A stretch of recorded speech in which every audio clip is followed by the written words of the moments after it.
nggak ya untuk memerankan karakter yang sangat ikonik ini gitu. Apakah nanti saat tayang itu bisa sesuai sama ekspektasi dari teman-teman semua yang udah pernah nonton ataupun yang baru nonton gitu.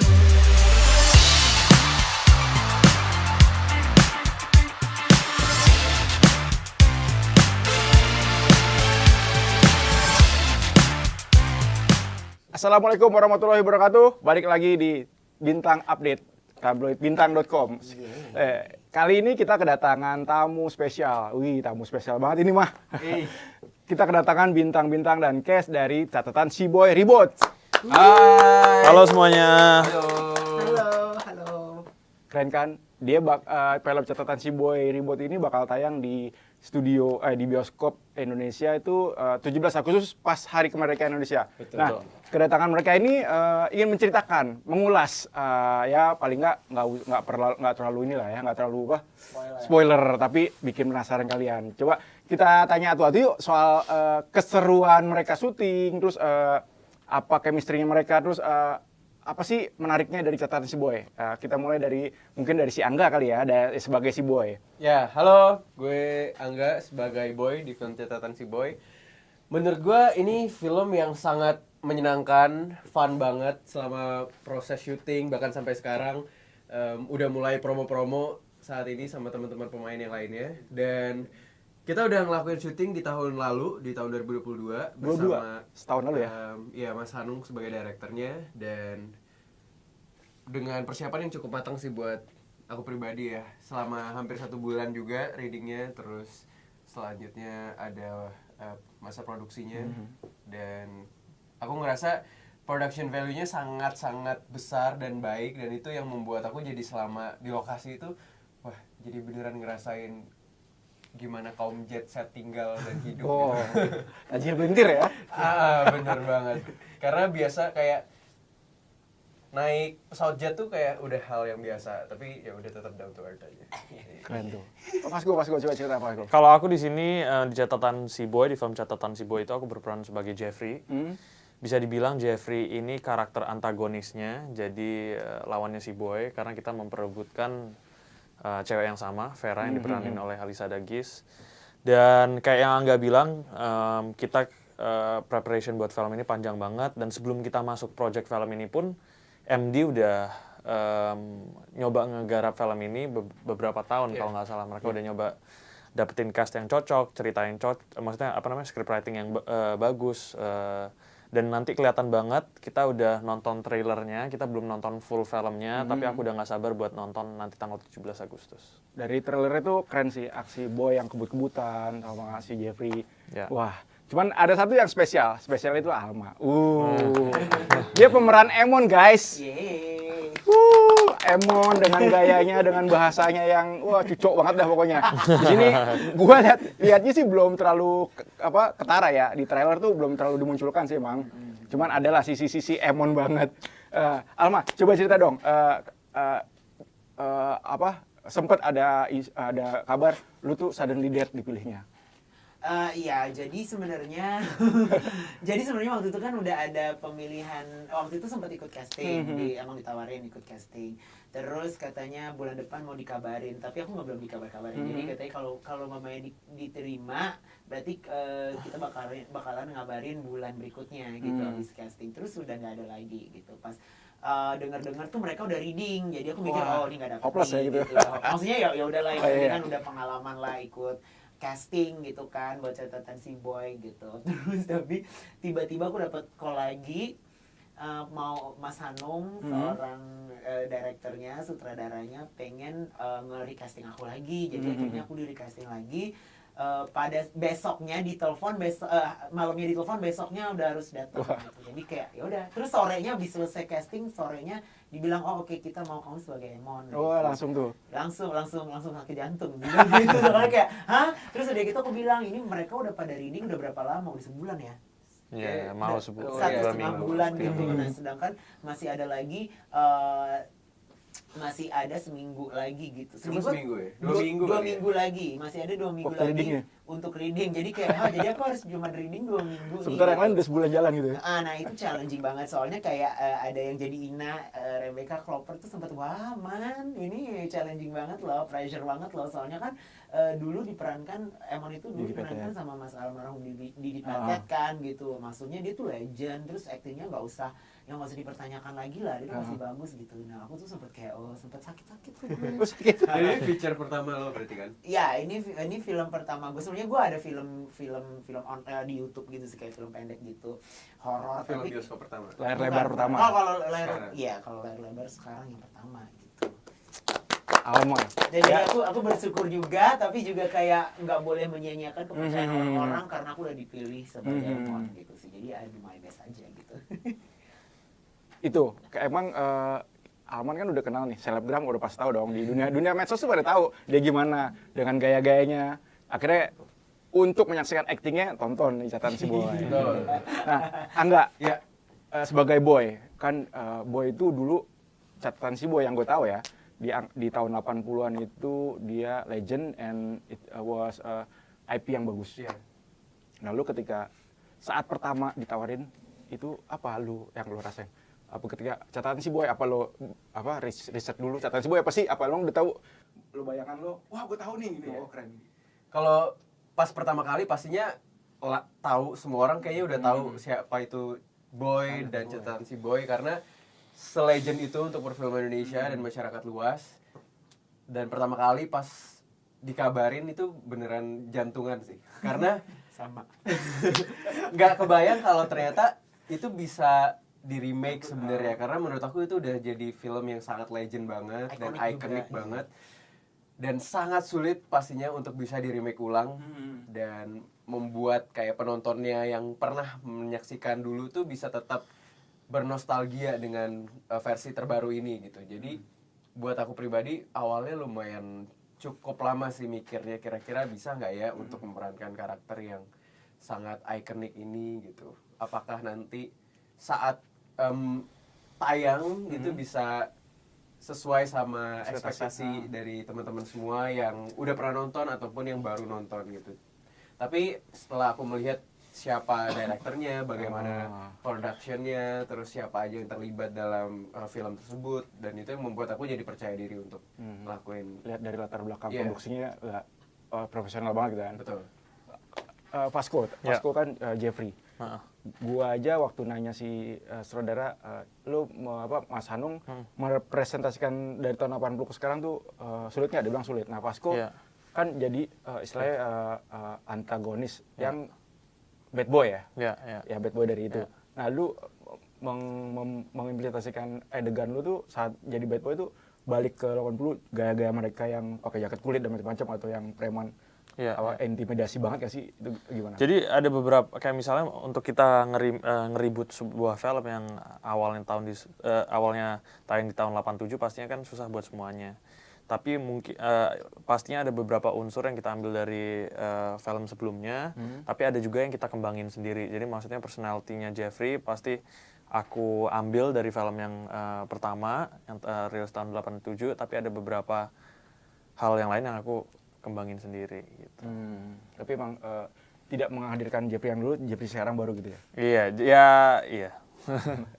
Kalau Alma, jadi Emon kan tadi udah dibilang, Didi Petet, siapa sih yang nggak kenal? Yang Didi Petet bisa jadi seorang preman, tiba-tiba jadi kemayu. Nah itu pasti kepikiran dong, beban harus lebih baik, atau gua di sini sebagai Emon yang benar-benar kemayu yang bisa menampilkan ya Emon banget gitu. Jadi sebenarnya aku tuh sempat nonton lagi kayak gimana sih Emon gitu kan. Sebenarnya Emon itu tuh juga anaknya yang bouncy personality banget gitu, yang personality-nya yang cowokan lah ya gitu. Nah itu aku adaptasi dari pas nonton itu lagi, aku adaptasi ini karakternya si Emon kayak gini-gini. Tapi kan karena kita filmnya di tahun 2023 berarti kan harus ada sesuatu yang baru yang bisa harus kita suguhin gitu ke penonton gitu. Jadi aku sempat belajar, maksudnya sempat diskusi juga ke Mas Hanung, ke acting coachnya juga, apa nih yang harus aku gali, apa nih yang harus aku dikembangkan biar Emon ini nggak kayak yang tahun 80-an, tapi mungkin Emon yang Gaya. seperti Emon di tahun 80-an, tapi mempunyai vibe atau mempunyai personality yang ke anak muda-muda zaman sekarang gitu sih. Pokoknya lebih ke milenial yang yang bisa diterima ke penonton Iya. remaja sekarang gitu. Oke, bener sih. Nah, ini kan proses syuting setahun lalu, terus sekarang akhirnya ditayangin tanggal 17 Agustus. Saat syuting, kalian kan juga, apalagi saya nggak tahu di luar syuting apakah kalian sudah berteman. Nah, jaga chemistry kalian tuh gimana? Apakah sama-sama Emon sama Boy kan deket banget. Iya. Saya nggak ada kendi, sama CS Boy, Andi nggak ada. Sama Jeffrey kan juga harus musuhan. Nah, itu gimana di lokasi syuting? Apa ada harus yang dibuat untuk chemistry? Kita harus nongkrong bareng atau nonton bareng gitu? Ada tahu. Iya sih.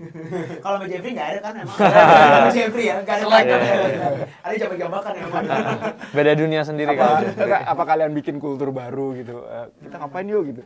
Sebenarnya yang kayak gitu tuh si Andi sih, yang jadi kendi gitu. Ayo dong mal yuk nongkrong gitu, ada dia. Kalau situ kayak kita pernah nongkrong habis syuting gitu kan. Terus kan kita tuh ada hampir setiap hari lah syuting kayak habis udah selesai pamit kita pulang cepet ya yaudah yuk kita nongkrong untuk building chemistry. Masalahnya aku juga sama Angga kan baru juga gitu loh, sama Andi juga, Michael juga baru, jadi kayak ya kita mencoba untuk saling kenal aja, sama saling diskusi sih, kayak nanti gue kayak gini ya, lu kayak gini, kayak gitu sih. Jadi biar tahu apa yang gue lakukan di depan kamera sih gitu. Enggak, kan sama Alma nih. Iya. Lo ngeliat Alman di lokasi syuting gimana? Apa dia jet lag kah gitu? Justru dia adalah pembawa keceriaan sih selama di lokasi. Jadi kalau misalnya si Emon ini nggak ada satu hari, lokasi itu jadi kayak aduh sepi ya. Gitu. Sunyi gitu langsung. Iya, jadi rasanya walaupun lu nggak ada, lu harus datang sebenarnya. Ya Allah ngapain? Ada callingan gitu. Enggak, jadi waktu itu kayak pernah kita syuting di sekolah, kayak itu syuting ke sekolah pagi banget ngantuk. Biasanya kalau aku ngantuk itu aku kan nggak minum kopi, jadi itu aku mencoba untuk kayak gerak. Jadi aku hidupin lagu Blackpink, terus aku naik dance sendiri gitu Blackpink. Hiburan ya, hiburan. Iya, terus ini ini jam 5 pagi loh.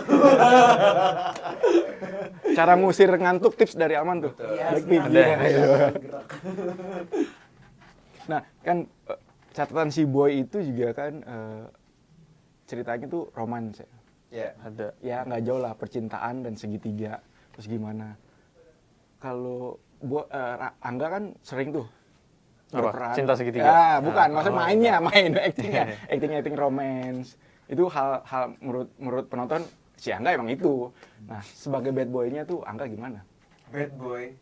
Kan di situ boy itu yang dulu ya identik dengan kebut-kebutan, berantem sama Boy. Tapi sebenarnya ngebut-ngebutan dan masalah wanita itu sebenarnya bukan berarti dia menjadi bad boy sih. Karena kalau kita dengar lagunya aja, Baik Hati dan Tidak Sombong. Itu lagunya catatan si Boy yang sekarang di remake sama Slang. Dan ya pastinya sebenarnya sebagai anak muda kayaknya masalah percintaan dan pergaulan anak muda itu kayaknya hal yang apa ya, mungkin harus dilalui lah sebagai anak muda gitu, karena itu bumbu-bumbu yang membuat apa ya, kehidupan jadi lebih menarik ya, berwarna lah ya. dan lebih berwarna, dan itu yang terjadi sama Boy itu sendiri gitu. Tapi sebenarnya kalau dari sisi Boy sendiri sebenarnya dia tidak terlalu mengharapkan ada kayak konflik cinta segitiga dan lain-lainnya gitu sebenarnya, karena dia nggak terlalu suka sama drama-drama yang ada juga sebenarnya. Realistis gitu ya istilahnya. Iya, itu pun sebenarnya yang terjadi sama kayak perkelahian ataupun apapun yang dia lakukan gitu, karena dia itu sebenarnya berkelahi itu sebenarnya untuk ngedefense diri, bukan untuk kayak show off kayak gue adalah orang yang hobi kelahi gitu, enggak gitu juga. Dan itu yang menurut gue jadi suatu hal yang menurut gue bisa diteladanin juga sama orang-orang gitu, walaupun meskipun kita kayak jago banget bela diri, kita kayak mungkin disukain sama banyak orang, tapi kita tetap harus ya down to earth, tetap harus ya udah gitu, Humble aja, arogan gitu ya. Betul. Ya kayak lagunya dah, siapa tak kenal. Tapi kalau boleh aku tambahin, ini sebenarnya ceritanya nggak cuma cinta sih. Iya. Oke, pasti ada cinta, tapi ada persahabatan juga gitu loh. Apalagi Boy ini tuh aku pas reading pun juga dikasih tahu bahwa kalau mamanya Boy yang laki banget gitu, dia mau berteman sama Emon yang anak manja. Yang laki gitu, banget. Manja. Kenapa? Yang laki banget sama Emon yang laki banget juga ya. Enggak, maksudnya sama Emon yang kemayu juga, yang manja gitu. Dia mau berteman, nggak ada. Jadi emang di film ini mengajarkan tentang cinta juga, tentang kehidupan, tentang pertemanan juga sih gitu. Berteman tanpa pilih kasih. Betul. sayangnya nggak ada artis cewek nih mau mintain komentar gimana gitu. Nanti kayaknya next ya. Iya. Nah, kan udah ada garis besar ya soal gimana catatan si Boy. Terus si Alma juga perannya kan pasti banyak juga yang menunggu-nunggu siapa yang jadi Emon, terus gimana dia nanti jadi Emon itu juga bakalan daya tarik sendiri ya. Vasco. Ya. Di sini kan pasti ada punya geng-gengan juga kan. Sendiri. Jadi Harusnya kan ya. nah, geng-gengannya geng bayaran. Jadi ada scene ini keluar di trailer jadi nggak apa-apa untuk aku omongin. Jadi ada scene di mana geng aku keluar bareng mobil-mobil yang di basement itu ngeroyok si Boy gitu. Tapi aslinya juga mungkin karena sifat si Jeffrey yang sangat arogan dan sangat semuanya harus ngikutin dia karena personality dia yang kayak gitu, jadinya dia nggak punya banyak teman. Siapa sih yang mau temenan sama orang kayak gitu? Makanya harus baik hati, humble. Agak simple. Ini si Boy lu banget gak sih? Iya. Tahu lagi. Kalau dari ya mungkin personality-nya lumayan mirip sih. Tinggal kekayaannya aja. Bener. Jadi nanti Pak Manus mohon secara finansial. Mungkin pertanyaan juga dari netizen. Emang yang digambarkan si Boy ini sekaya apa sih? Banget. Kayak itulah. Kayak Banget. aku sendiri nggak pernah terbayangkan gitu sebagai seorang Liburan naik apa? naik private jet. Terus kayak dia ngadain party biasa aja itu jor-joran banget gitu. Waduh. Megah banget kayak ada Royal ya, Boy. royal banget. Tapi ya sebenarnya bukan itu sih. Jadi tapi di secara visualnya emang digambarkan dia tuh kekayaan benar-benar yang tidak pernah dideskripsikan di film-film lain gitu. Mungkin. Di film catatan si Boy yang asli juga lumayan kelihatan kalau si Boy itu kayaknya gak karuan juga sih. Soalnya kalau yang lumayan memorable tentang film catatan si Boy yang di awal itu kan dia keluar masuk rumahnya yang gate-nya, Remote itu ya gede yang banget. ada entrance-nya sendiri. Iya juga sih. Dan itu ternyata fun fact-nya adalah si lokasi aslinya rumah si itu. Boy itu rumahnya di depan IKJ. Tahu nggak? Oh iya. Gaji Cikini sini. Cikini. Wow. Tapi kita tidak menggunakan itu lagi untuk di remake sekarang. Ada di salah satu perumahan di Puncak ya waktu itu. Iya, iya. Mention deh pokoknya. Royal ya Grande. Gue pingin sih tinggal situ. Iya. Besok deh. Oh iya Mas Boy, boleh Mas Boy. Oke, itu dulu bincang-bincang kita. Gaul. Bincang-bincang kita bersama cast catatan si Boy. Untuk lebih lengkap nantikan film catatan si Boy di bioskop tanggal 17 Agustus. Ada yang bisa disampaikan sama kalian? Pastinya harus tonton di bioskop, jangan Nonton nonton bajakan. yang bajakan, jangan rekam-rekam nanti pas tayang di bioskop, dan pastinya ajak semua orang buat nonton film catatan si Boy karena semua umur bisa nonton. Iya. Berarti masuk semua ya? Masuk. Komedi masuk, nggak ada cium-ciuman gitu ya? Ada dikit. Nanti kalau mamanya teman-teman di sini yang udah punya anak pas ada di Gini ya, gak boleh lihat ya nak. Alman, coba satu kata buat catatan si Boy. Satu kata. Satu kata. Satu kalimat ya, satu paragraf. Satu kata aja. Satu keren. Keren. Angga? Tar. Wah, Energetik. cakep. Oke, sampai sini dulu. Kita akan bertemu di bintang update berikutnya. Sampai jumpa. Wassalamualaikum warahmatullahi wabarakatuh. Dadah. Thank you.